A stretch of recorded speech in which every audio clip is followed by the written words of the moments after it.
அனைவருக்கும் வணக்கம். நீ எங்கே நிற்கிறாய் என்று தெரியுமா? உடலை விற்கும் சந்தை இது. இந்த கேள்வியை எதிர்கொள்ளும் நான் ஒரு ஆண். சிகப்பு விளக்கு பகுதி என அறியப்படும் உடலுக்கு பணம் கொடுக்கும் வணிகத்தில் என்னை விற்பனை செய்ய தயாராக இருக்கிறேன். எனக்கு தெரியும், ஆனால் எனக்கு பணம் தேவை. அதனால் இதற்கு நான் தயாராக இருக்கிறேன் என்று பதில் சொன்னேன். என்னிடம் கேள்வி கேட்டது நடுத்தர வயதில் இருக்கும் ஒரு பெண். இல்லை, திருநங்கை. முதன்முறையாக அவரை பார்த்தபோது எனக்கு பயமாக இருந்தது. என்னுடைய பதிலுக்கு அவரின் மறுமொழி என்ன தெரியுமா? உனக்கு தன்மானம் ஏன் கர்வம் என்றே சொல்கிறேன். அது அதிகமாக இருக்கிறது. இந்த தொழிலில் அது வேலைக்கு ஆகாது என்று அவர் சொன்னது என்னை அதிர்ச்சிக்கு உள்ளாக்கியது. தினமும் 9 மணி நேரம் தொழில்நுட்ப நிறுவனம் ஒன்றில் வேலை பார்க்கும் நான் இது போன்ற வார்த்தையை எதிர்பார்க்கவே இல்லை. என்னுடைய அச்சம் அதிகமானது. இருந்தாலும் சரி, நான் எவ்வளவு நேரம் இங்கு இருக்க வேண்டும்? நாளை காலை எனக்கு அலுவலகம் செல்ல வேண்டும் என்று அவரிடம் கேட்டேன். போ ஆபீஸுக்கு போய் வேலையை பாரு. இங்கே என்ன செய்ய வந்த? பெரிய இவன் மாதிரி பேசுகிற என்று காட்டமான பதில் என்னை மௌனமாக்கியது. சில நிமிடங்களில் நான் விபச்சார சந்தையில் புதிதாக இறக்கப்பட்ட சரக்காகிவிட்டேன். அதிர்ச்சியாக இருக்கிறதா? எனது மனசாட்சியை சாகடித்து விட்டே இந்த தொழிலில் இறங்க நான் முடிவு செய்தேன். நல்ல குடும்பத்தை சேர்ந்தவன். நான் விபச்சார தொழிலில் ஈடுபடுவேன் என்று ஒருபோதும் நினைத்து பார்த்ததே இல்லை. ஆனால் எனது தேவைகளே இந்த முடிவுக்கு என்னை தள்ளியது. இப்போது என்னிடம் இயல்பாக பேசத் தொடங்கினார் அந்த திருநங்கை. உன்னுடைய புகைப்படத்தை அனுப்பு. ஆளை பார்க்காமல் வாடிக்கையாளர்கள் கூப்பிட மாட்டார்கள். இதை கேட்டதும் எனக்கு அவமானமாகிவிட்டது. என்னுடைய புகைப்படம் பொது வழியில் அனைவருக்கும் தெரிந்துவிடும். யாராவது தெரிந்தவர்கள் உறவினர்களிடம் புகைப்படம் கிடைத்துவிட்டால் என்ன செய்வது? பிறகு என்னுடைய எதிர்காலம் என்ன ஆகும் என்ற பதற்றம் ஏற்பட்டது. இந்த தொழிலில் இறங்கினால் பணம் சம்பாதிக்கலாம். யாருக்கும் இதை பற்றி தெரியாது என்றுதானே நினைத்தேன். ஆனால் எனது தேவைகள் மீண்டும் என்னை அமைதியாக இருக்கச் சொல்லி கட்டாயப்படுத்தியது. என்னை நிற்க வைத்து பல விதமாக புகைப்படங்கள் எடுத்தார்கள். இயல்பான, கவர்ச்சிகரமான, செக்ஸியான தோற்றத்தில் என பல புகைப்படங்களுக்கு போஸ் கொடுத்தேன். புகைப்படங்கள் என் கண் முன்னரே வாட்ஸ்அப்பில் அனுப்பப்பட்டது. புதிய சரக்கு, விலை அதிகம், அவசரமாக கொஞ்சம் பணம் தேவை, விலை குறைவில் வேண்டுமென்றால் வேறொருவரை அனுப்புகிறேன். நான் பேரம் பேசப்பட்டேன்.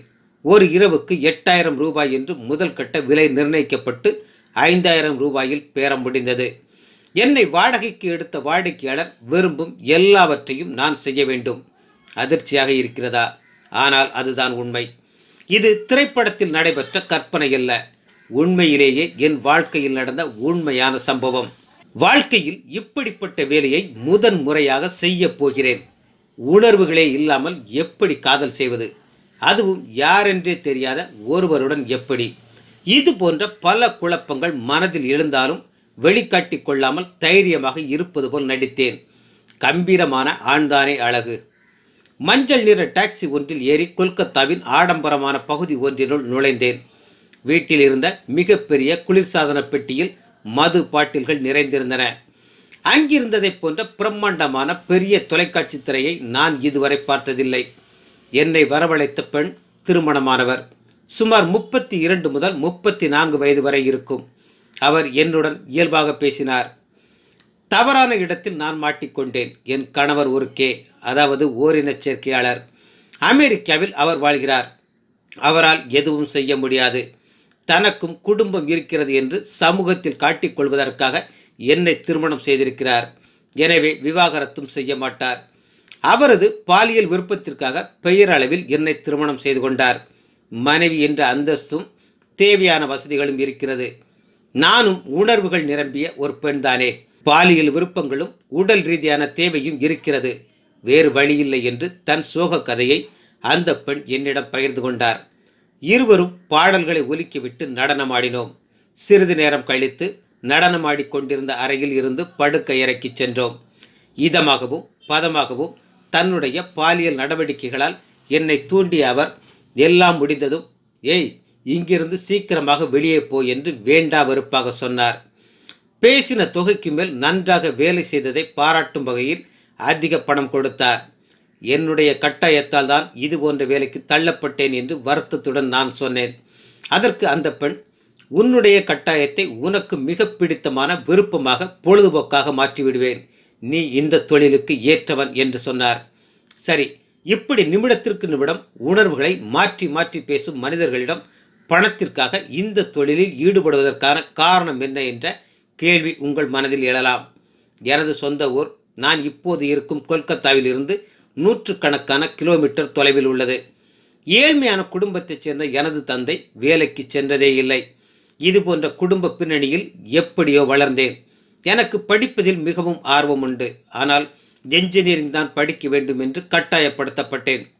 பிறகு கொல்கத்தாவில் வேலை கிடைத்தது. குடும்பத்தின் கஷ்டத்திற்காக நான் பணம் அனுப்ப வேண்டும். MBA படிக்க வேண்டும் என்பது என் கனவு. அலுவலகத்தில் அனைவரும் வங்க மொழிதான் பேசுவார்கள். மொழி பிரச்சனை, மற்றவர்கள் சரியாக நடந்து கொள்ளாதது என புது இடத்தில் பல பிரச்சனைகளை எதிர்கொண்டேன். அலுவலகத்தில் புகார் செய்தாலும் எந்தவித பயனும் ஏற்படவில்லை. உணர்வுகளை கட்டுப்படுத்த முடியாமல் கழிவறையில் சென்று அழுதுவிட்டு வருவேன். கார்டு மூலம் வெளியே செல்வதை கவனித்து, இவன் எப்போதுமே தனது சீட்டில் இருப்பதில்லை என்று ஏசுவார்கள். நாளடைவில் என்னுடைய தன்னம்பிக்கை குறைந்துவிட்டது. மனசோர்வு என்னை சூழத் தொடங்கியது. மனநல மருத்துவரை அணுகி ஆலோசனையும் செய்தேன். ஆனால் பெரிய அளவில் மாற்றம் எதுவும் ஏற்படவில்லை. பொறுப்புகளும் பிரச்சனைகளும் என்னை சுமையாக அளித்தின. பொழுதுபோக்குக்காக இணையதளத்தில் நேரம் செலவிடுவேன். நான் நன்றாக சம்பாதிக்க வேண்டும். அப்போதுதான் நான் விரும்பிய MBA படிப்பை படிக்க முடியும். எனக்கு கொஞ்சமும் பிடிக்காத கொல்கத்தா நகரை விட்டு வெளியேற முடியும். இணையதளத்தின் மூலமாக ஆண் நண்பன் ஜிக்கோலா என்ற வழி எனக்கு கிடைத்தது. திரைப்படங்களில் இதை பற்றி தெரிந்து கொண்டிருக்கிறேன். இந்த தொழிலை பற்றி புரியும்படி சொல்வதென்றால், பெண்களுக்கு தேவையான போது ஆண்களை வாடகைக்கு எடுத்துக்கொள்வார்கள் என்று சொல்லலாம். ஜிக்கோலாவாக பணிபுரிவதற்காக ஆண்கள் தங்கள் சுய விவரங்களை உருவாக்கக்கூடிய சில இணையதளங்களும் இருக்கின்றன. ஆனால் அது உண்மையில் ஒரு வேலைக்கான வழக்கமான சுய விவர தகவல்கள் அடங்கியது போன்று இருக்காது. உங்கள் தோற்றத்திற்கே இங்கு முன்னுரிமை. முதலில் சுய விவரம் எனப்படும் ப்ரொஃபைலை எழுத தொடங்கிய போது கை நடுங்கியது, மனம் வெதும்பியது. ஆனால் என் முன் 2 வழிகள் மட்டுமே இருந்தன. இக்கட்டான நிலையில் நின்றிருந்தேன். ஒன்று தற்கொலை செய்து கொண்டு வாழ்க்கையை முடித்துக் கொள்வது, மற்றொன்று தைரியமாக முன்னேறி ஜிக்கோலாவாக முடிவை எடுத்து வாழ்வை எதிர்கொள்வது. நான் 2வது தெரிவையே தேர்வு செய்தேன். விவாகரத்தான பெண்கள், கைம்பெண்கள், திருமணமாகாத பெண்கள், திருமணமான பெண்கள் என பலவிதமான பெண்களும் என்னை தேர்ந்தெடுத்திருக்கிறார்கள். அவர்களில் பெரும்பாலானவர்கள் என்னை ஒரு ஆணாக பார்க்கவில்லை. நிறைவேறாத தங்கள் உள்ளார்ந்த விருப்பங்களையும் ஆசைகளையும் நிறைவேற்றும் ஒரு கருவியாகவே கருதினார்கள். பேசும்போதும் நன்றாகவே பேசுவார்கள். திருமணமாகாத பெண்கள் என்னை திருமணம் செய்து கொள்ளப் போவதாக சொல்வார்கள். திருமணமானவர்களோ கணவனை விவாகரத்து செய்துவிட்டு என்னையே திருமணம் செய்து கொள்ளப் போகிறேன் என்றும், அதற்கு நான் தயாரா என் படுக்கை அறையில் அவர்கள் விருப்பங்கள் நிறைவேறும் வரையில்தான் அவர்களின் பேச்சு இணக்கமாக இருக்கும். அதன் பிறகு என்னை பார்க்கும் பார்வை எரிச்சலாக மாறும். விரைவில் வெளியே துரத்தும் எண்ணம் வந்துவிடும். மனித மனங்களையும் உணர்வுகளையும் புரிந்து கொள்ள முடியாமல் தவிப்பேன். பணத்தை எடுத்துவிட்டு சீக்கிரமாக கிளம்பு, இது போன்ற சாதாரண வார்த்தைகளை மட்டுமில்லை, கேவலமான ஏச்சு பேச்சுக்களையும் வாங்கியிருக்கிறேன். ஏனென்றால் நான் தேர்ந்தெடுத்த தொழில் அப்படி. சமூகம் எங்களிடமிருந்து இன்பத்தையும் வேண்டுகிறது, கேவலமான வார்த்தைகளாலும் திட்டுகிறது. தங்கள் விருப்பங்களை தீர்த்து கொண்டது. அதற்கு உதவிய கருவியை பார்த்து அவர்களின் மனசாட்சியை உறுத்தும் போல, என்ன இருந்தாலும் இது சமூகத்தின் பார்வையில் தவறாக பார்க்கப்படும் விருப்பம்தானே. ஒருமுறை கணவன் இருக்கும்போதே ஒரு பெண் என்னை கூப்பிட்டு இருந்தார். கணவன் சோபாவில் உட்கார்ந்து மது அருந்தி கொண்டிருந்தார். நான் அவர் கண்ணுக்கு எதிரில் இருந்த படுக்கையில் அவருடைய மனைவியுடன் இருந்தேன். நான் இதன் மூலம் சொல்ல விரும்புவது என்னவென்றால், சில பெண்கள் கணவனின் சம்மதத்துடனேயே வேறு ஆண்களுடன் உறவு கொள்கின்றனர். 50 வயதுக்கு அதிகமான பெண்களும் என்னுடைய வாடிக்கையாளர்களாக இருந்தனர். அதில் ஒரு பெண்ணுடனான அனுபவம் என் வாழ்க்கையிலேயே மிகவும் வித்தியாசமாக இருந்தது. அதுவே என்னை இந்த தொழிலிலிருந்து வெளியேறும் முடிவை எடுக்க தூண்டியது. அந்த பெண் என்னை அழைத்த நோக்கம் வேறு. ஆனால் என்னை மகனாகவே பாவித்தார் என்பது அதிர்ச்சியாக இருந்தது.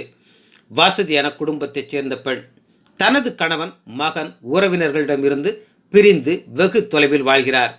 அந்த பெண்மணி என்னை மகனே மகனே என்று அழைத்ததும் ஒரு மகனாகவே என்னை நடத்தியதும் ஆச்சரியமாக இருந்தது. அது மட்டுமல்ல, இந்த படுகொலியில் இருந்து விரைவிலேயே வெளியே வந்துவிடு என்று என்னிடம் கெஞ்சினார்.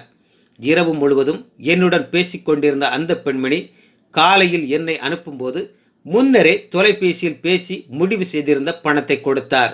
எனக்கு அந்த பெண்ணை பார்க்கவே வருத்தமாக இருந்தது. உடல் தேவைகளுக்காக என்னை அழைத்தாலும் என்னை பார்த்ததும் அவரது மகனின் நினைப்பு வந்துவிட்டு மனம் மாறிவிட்டது. வாழ்க்கையில் அன்பின், குடும்பத்தின் முக்கியத்துவம் புரிந்தது. பணமும் செல்வாக்கும் மட்டுமே வாழ்க்கையில் நிம்மதியை கொடுப்பதில்லை. பணத்தின் தேவைதானே என்னையும் இந்த தொழிலுக்கு தள்ளியது. இதையெல்லாம் யோசித்து யோசித்து மனவேதனை அதிகரித்தது. மது அருந்தினேன். அம்மாவிடம் பேச வேண்டும் என்று ஆசை அதிகமாகிவிட்டது. அம்மாவுக்கு ஃபோன் செய்தேன். பேச்சுவாக்கில் இப்போதெல்லாம் பணம் அதிகமாக அனுப்புகிறாயே எப்படி என்று கேட்டதும், நான் விபச்சாரம் செய்கிறேன் என்று சொன்னதும் அம்மாவுக்கு கோபம் வந்துவிட்டது. வாயை மூடு, குடிச்சிருந்தாலும் இப்படி கேவலமாக பேசாதே என்று கடிந்து கொண்டு போனை வைத்து விட்டார். அம்மாவிடம் நான் உண்மையை சொல்லிவிட்டாலும் அதை குடிபோதையில் உளறியது என்று அம்மா அலட்சியப்படுத்தி விட்டார். அதை தவிர நான் அனுப்பிய அதிக பணம் குடும்பத்திற்கும் தேவைப்பட்டது என்பதும் உண்மைதானே. நான் அழுதேன். என் வாழ்க்கையையும் எனது மதிப்பையும் நினைத்து கலங்கினேன். அலுவலகத்தில் வேலை பார்ப்பது சமுதாயத்திற்காக. பணம் அதிகம் இருப்பவர்கள் என்னை உடல் தேவைக்காக விலை கொடுத்து வாங்கிக் கொள்கிறார்கள். அதே பணம் என் குடும்பத்திற்கு தேவைப்படுகிறது. அப்படி என்றால் என் மதிப்பு வெறும் காகிதங்களால் மட்டுமே எஞ்சி இருக்கிறது. இதன் பிறகு அம்மாவுடன் போனில் பேசுவதையே நிறுத்திவிட்டேன். உடல் சந்தையில் எனக்கு நல்ல ரேட் இருந்தது. ஒரு கட்டத்தில் நான் கொல்கத்தாவிலேயே இருந்தால் எனது லட்சியமான MBA படிப்பை ஒருபோதும் படிக்க முடியாது என்பதை உணர்ந்து கொண்டேன். பகலில் அலுவலகம், இரவில் தொழில் என இதற்குள்ளே உழன்று கொண்டிருப்பேன். இது ஒரு புதைகுழி. இதிலிருந்து வெளியேறுவது சிரமம் என்பதை புரிந்து கொண்டேன். ஆனால் இந்த தொழிலில் வித்தியாசமான இயல்பு கொண்டவர்களை சந்திக்க நேர்ந்தது. சிலர் மனதில் காயங்களை ஏற்படுத்தினால், சிலர் உடலில் காயங்களை வடுவாக மாற்றிவிட்டு செல்கிறார்கள். இதை பற்றி ஒரு ஜிகோ லெவல் மட்டுமே புரிந்து கொள்ள முடியும். வெறும் வார்த்தைகளால் யாராலும் அதன் வலிகளை உணர முடியாது. இந்த தொழிலிலிருந்து வெளியேறியது பற்றி எனக்கு எந்த வருத்தமும் இல்லை. இப்போது எனது லட்சியமான MBA படிப்பை முடித்துவிட்டு கொல்கத்தாவிலிருந்து மிக தொலைவில் வேறொரு நகரத்தில் நல்ல வேலையில் இருக்கிறேன். ஒரு பெண்ணை காதலிக்கிறேன். ஆனால் என்னுடைய காதலிக்கு கடந்த காலத்தை பற்றி எதுவும் தெரியாது. இதை பற்றி யாரிடமும் நான் ஒருபோதும் சொல்ல மாட்டேன். அலுவலகத்தில் வேலை செய்கிறேன். திரைப்படங்களை பார்க்கிறேன். பாடல்களை ரசிக்கிறேன். தொலைக்காட்சி நிகழ்ச்சிகளில் மூழ்கி போகிறேன். நான் இயல்பான சாதாரணமான ஆண்மகனாக இருப்பதாக உலகத்திற்கு காட்டிக்கொள்கிறேன். என்றாலும் கடந்த காலத்தின் சுவடுகள் மனதின் ஒரு மூலையில் கனமாக படிந்திருக்கிறது. மிகவும் கொடூரமான அந்த நினைவுகள் நான் மரணிக்கும் வரை மரணிக்காது. நன்றி.